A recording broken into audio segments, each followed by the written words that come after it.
Hello, আরও একটি নতুন ব্লগ নিয়ে চলে এসেছি। আর আমার এই কাশ্মীর যাওয়ার পুরো ট্রিপটা এই কদিনের ব্লগের মাধ্যমে আমি তুলে ধরেছি। আগের দিনের ব্লগটা এই টানেলে ঢোকার মুখেই আমি শেষ করেছিলাম, আর আজকের ব্লগটা এই টানেল থেকেই শুরু করলাম। কাশ্মীর যেতে গেলে প্রায় অনেকগুলি টানেলই ক্রস করতে হয়, তবে এই টানেলটা সব থেকে বড় টানেল। এই টানেলটির নাম শ্যামাপ্রসাদ মুখার্জি টানেল। এই টানেলটি প্রায় 9.5 কিলোমিটারের মতো। এত বড় টানেল আমি আগে কখনো দেখিনি। তবে এই টানেলের নাম যে শ্যামাপ্রসাদ মুখার্জি রাখা হয়েছে তার পিছনেও ছিল কিন্তু ওনার অপরিসীম কৃতিত্ব।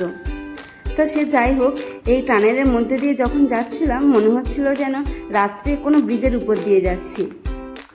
আর টানেল থেকে বেরোতেই দেখা মিলল বরফের। ওই যে দূরে দেখতে পাচ্ছেন পাহাড়ের উপরে বরফ। এত তাড়াতাড়ি যে বরফ দেখতে পাবো সেটা আশাই করিনি। আমরা ভেবেছিলাম যে কাছাকাছি হয়তো চলে এসেছি, কিন্তু না, এখনও অনেকটাই পথ যেতে বাকি। মাঝে মাঝে এখানে রাস্তা খুবই খারাপ, কারণ এখানে সারা বছরই রাস্তার কাজ চলে। তার কারণ শুনলাম এখানে নাকি প্রায় দিনই ধস নামে। আর রাস্তাতে যেতে যেতে দেখলাম বেশ কিছু টানেলও বন্ধ হয়ে গেছে ধসে।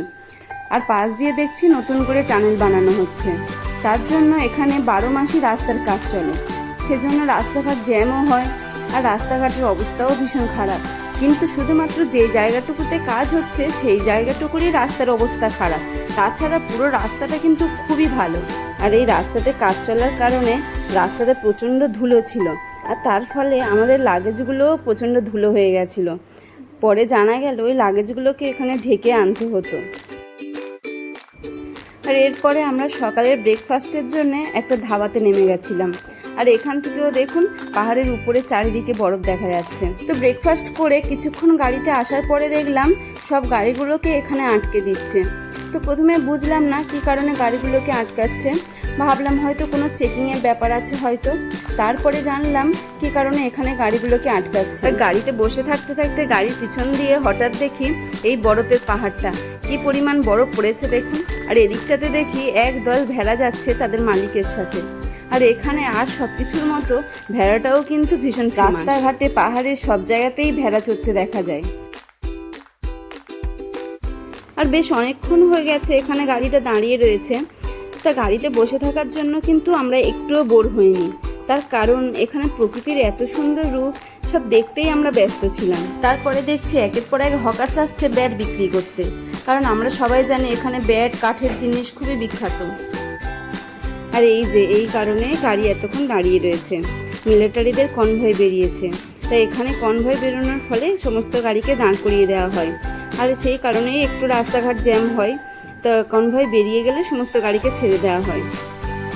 আর এই কাশ্মীরে আসার আরও একটি উপরি পাওনা হলো এই মিলিটারিদের কনভয় দেখা। তাই এত সুন্দর লাগে যে কি বলবো। পরপর সব গাড়িগুলো একসাথে যায়, দেখতে বেশ লাগে। তবে এটা দেখলে আরও একটা কথা মাথায় আসে, সেটা হলো পুলওয়ামা অ্যাটাক। সেই দিনটার কথা তো আমরা কোনোদিনও ভুলবো না। টিভিতে ফোনে দেখেছিলাম এরকম কনভয়ের মাঝেই যাচ্ছিল সেই মিলিটারি গাড়িগুলো। এখন এখানে থেকে সেই দৃশ্যটা বারবার আমার চোখের সামনে ভাসছিল। আর এখানে এসে নিজের চোখেই দেখলাম যে মিলিটারিদের ডিউটিটা কতটা কঠিন। তার জন্য ওনাদের প্রতি আমার শ্রদ্ধা আরও বেড়েই গেছে। আর আমরা যে এই কাশ্মীরে আসতে পেরেছি আর এত শান্তিপূর্ণভাবে যে ঘোরাঘুরি করতে পারছি, তার পিছনেও কিন্তু ওনাদেরই কৃতিত্ব রয়েছে। এরপরে আমরা চলে এলাম সর্ষে ক্ষেতের জগতে। যেদিকে তাকায় দেখছি হলুদ হলুদ ফুলে ভরা, যার কোনো শেষ নেই। আর পিছনে দেখুন বরফের পাহাড়। তো আমরা নামার লোভ সামলাতে না পেরে ড্রাইভার দাদাকে বলছিলাম আমাদেরকে এখানেই দাঁড় করিয়ে দিন, আমরা এখানেই ফটো তুলব। তো ড্রাইভার দাদা বলছিল পুরো রাস্তাটাই এরকম, সময় সুযোগ হলে ঠিক জায়গাতে আমাদেরকে দাঁড় করাবে।